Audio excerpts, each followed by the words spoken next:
वही ललिता महात्रिपुर सुंदरी वृंदावन में ललिता सखी बन गई। यह ललिता सखी का रूप है।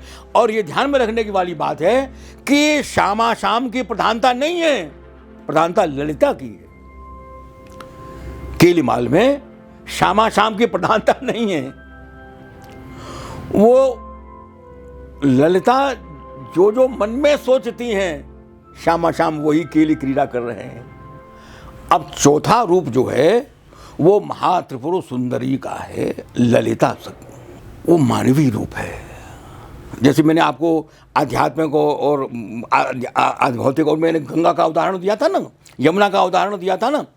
अब वो भले ही वो प्राकृतिक शक्ति है ना, पवन है, हवा भौतिक रूप में है, और पवन देवता बन जाते हैं, वो देवता रूप बन गए। और जहाँ पवन पुत्र हनुमान, कि पवन का बेटा हनुमान हो गया। अब बेटा कैसे हो गया? यदि वो केवल हवाई है तो बेटा कैसे हुआ? तो वो मानवीय रूप दे दिया।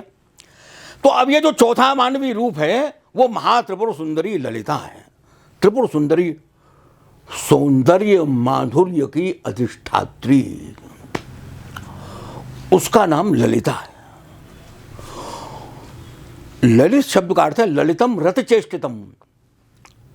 प्रेम की जितनी ही चेष्टाएं हैं वो लालित्य है। बल्कि हजारी प्रसाद द्विवेदी जी ने तो ये कहा कि बस सौंदर्य जो है प्रकृति संबंधी जो रमणीयता है, और जो लालित्य है वो मनुष्य संबंधी जो रमणीयता है। तो लालित्य तत्व उनका एक ग्रंथ है, और बल्कि आखिरी ग्रंथ है हजारी प्रसाद द्विवेदी जी का। वो उनकी मृत्यु के बाद छपा था, वो उनके सामने नहीं छपा, है ना। उसमें व्याख्यान है जो उन्होंने यूनिवर्सिटी में अलग अलग दिए थे। अधिकांश तो जो है वो कला और सौंदर्य शास्त्र पर हैं। तो उस ग्रंथ का नाम लालित्य तत्व है। उसमें इस चीज़ का प्रतिपादन किया है। और बल्कि उन्होंने ये कहा कि ये जो सौंदर्य विज्ञान है ना, एस्थेटिक्स जिसे कहते हैं, तो उन्होंने कहा कि ये जो है सौंदर्य, जो प्राकृतिक सौंदर्य, और ये जो लालित्य जो मनुष्य संबंधी जो सौंदर्य, मनुष्य की अवधारणा का जो सौंदर्य, ये लालित्य है। और उनका नाम रखा लालित्य तत्व। ग्रंथ का ही नाम लालित्य तत्व है। तो ललिता, तो अब ये जो ललिता है, ये जो ललिता तत्व है,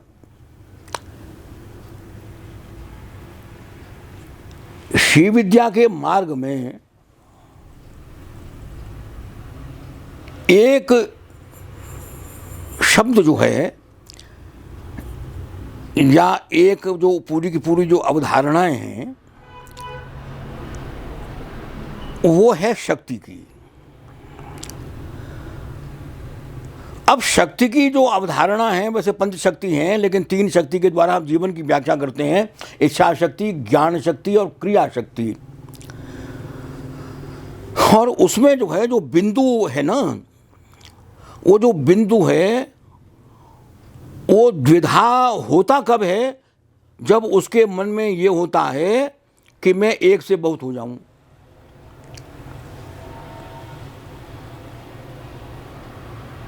इसकी व्याख्या उपनिषदों ने अपने ढंग से करी है। वहां वो ब्रह्म शब्द है।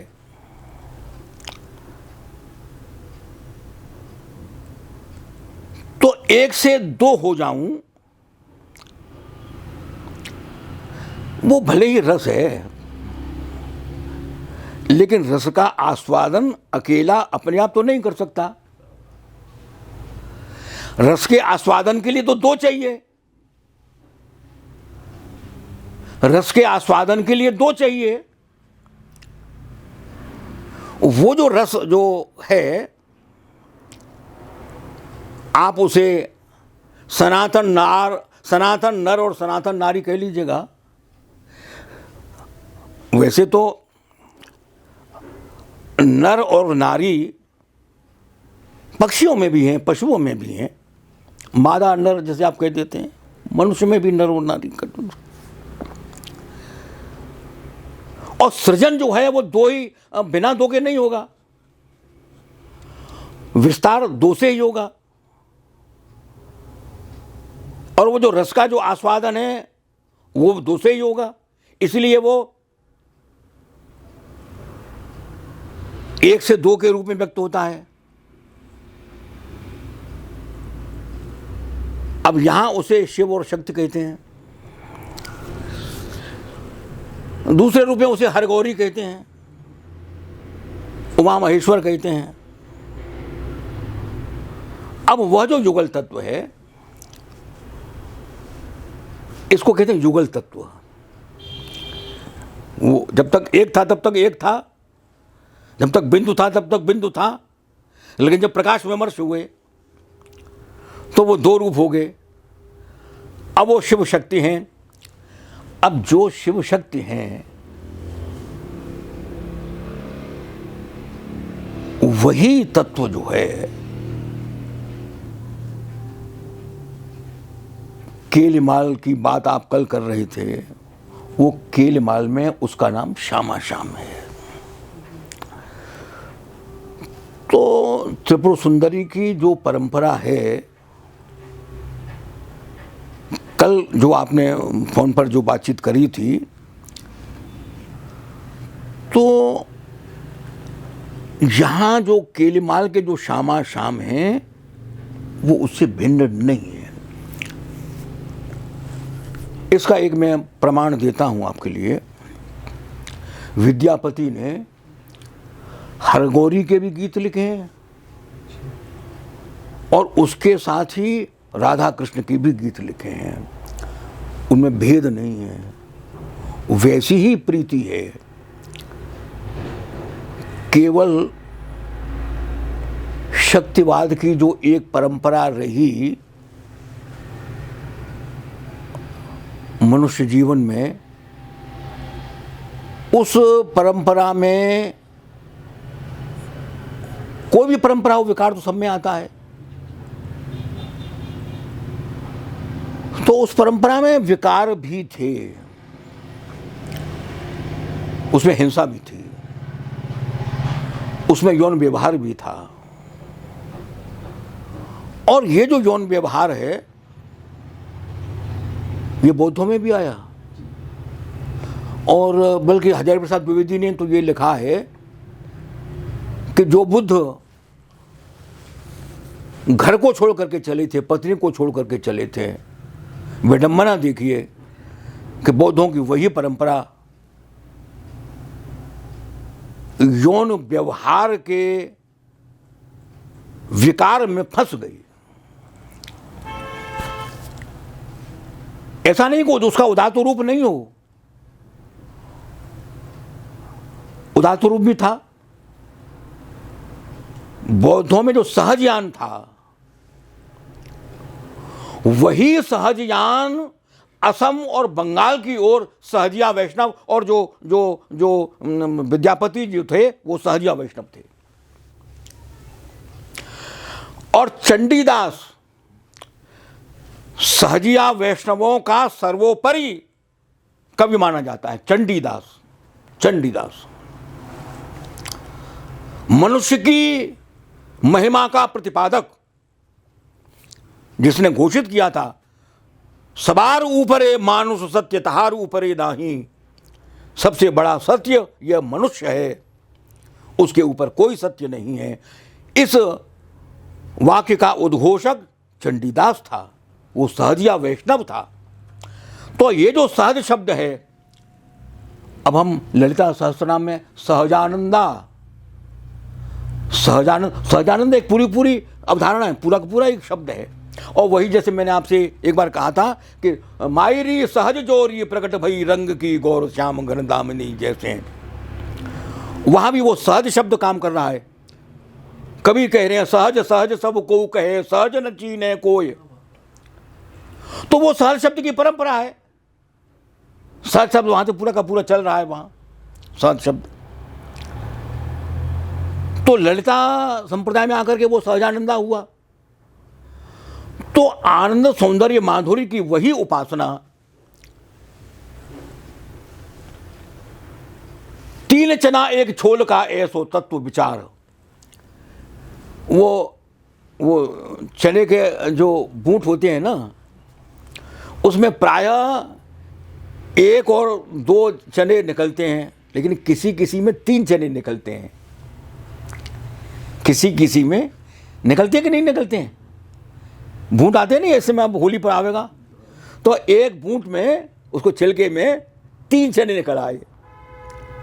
तो 3 चना एक छोल का ऐसो तत्व विचार बिहारी दास ने कहा। बिहारी दास ने कहा कि एक छोलके में 3 तत्व बैठे हुए, 3 चने बैठे हुए। बोले 3 चने कौन है? तो बोले भोजन सेन बिहार करे ललिता की गोदी, कि ये जो श्यामा श्याम है, ये श्यामा श्याम 2 चने हैं। अब ये 2 चने कहाँ बैठे हुए हैं? ललिता की गोदी, ये ललिता की गोदी में बैठे हुए हैं। तो आचार्य ललिता सखी रस के हमारी छाप, केलमाल में ललिता कहाँ है? बोले जो स्वामी हरिदास हैं, जो इनका जो रस तत्व है वो ललिता सखी का है। तो मैंने इसमें जो है इसका विस्तार भी दिया है कि ललिता सहस्रनाम की पंक्तियां, जैसे ललिता सहस्रनाम में है स्वाधीन वल्लभा, शिवा स्वाधीन वल्लभा। शिवा कैसी है कि स्वाधीन वल्लभा, वल्लभ जो है अर्थात शिव, वो उसके अधीन है ना। अब इधर देखिए, राधा तू बड़ भागिनी कौन तपस्या कीन, और 3 लोग तारण तरण सो तेरे अधीन। तो शिवा स्वाधीन वल्लभा, और वहां ललिता सहस्रनाम में है महातांडव साक्षिणी। शिव जो है वो महातांडव कर रहे हैं और शिवा जो है उस नृत्य को देख रहे हैं। और यहां नाचत मोरन संग श्याम श्यामाहिर जावत, मोरों के साथ मयूर नृत्य कर रहे हैं। यहाँ श्याम यहाँ भी नृत्य कर रहे हैं, श्यामा देख रही हैं। वहाँ शिव नृत्य कर रहे हैं, वहाँ शिवा देख रही हैं। एक वाक्य की बात नहीं है, ऐसे दसियों उदाहरण हैं ललिता सहस्रनाम में और केलमाल में, जिनकी पंक्तियां एक दूसरे से मेल खा रही हैं, एक दूसरे से मिल रही हैं जैसी।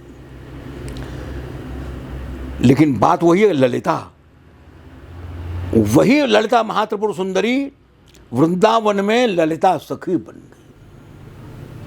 यह ललिता सखी का रूप है। और ये ध्यान में रखने की वाली बात है कि श्यामा श्याम की प्रधानता नहीं है, प्रधानता ललिता की है। केलीमाल में श्यामा श्याम की प्रधानता नहीं है, वो ललिता जो जो मन में सोचती हैं, श्यामा श्याम वही केली क्रीड़ा कर रहे हैं। ललिता वहां साक्षी है उनकी लीला की। क्यों? भोजन सेन में उन ललिता की गोदी, वो ललिता की गोदी में कर रहे हैं। ललिता को उन्होंने हवा कहा, ब्यार कहा, पवन कहा, कि वो जो हवा आ रही है उस हवा के झोंके से ये दोनों जो हैं ये चंचल हो रहे हैं। और इस विषय पर महामहोपाध्याय गोपीनाथ कविराज ने तांत्रिक महामय में शाक्त दृष्टि नाम का जो ग्रंथ है उसमें उन्होंने बड़ा स्पष्ट रूप से ये लिखा है कि वो जो तंत्र संप्रदाय की आगम परंपरा की जो ललिता महात्रिपुर सुंदरी है वो वृंदावन में आकर ललिता सखी के रूप में हुआ। चारज ललिता सखी, ये जो निकुंज तत्व है, इस निकुंज तत्व का आचार्य कौन है? तो ललिता सखी है। तो इस प्रकार से श्री विद्या और श्री चक्र और कुंडलिनी और चौथा जो रूप है वो महात्रिपुर सुंदरी ललिता का रूप है। ललिता त्रिपुर सुंदरी वही जो वृंदावन में ललिता सखी के रूप में जानी जाती हैं।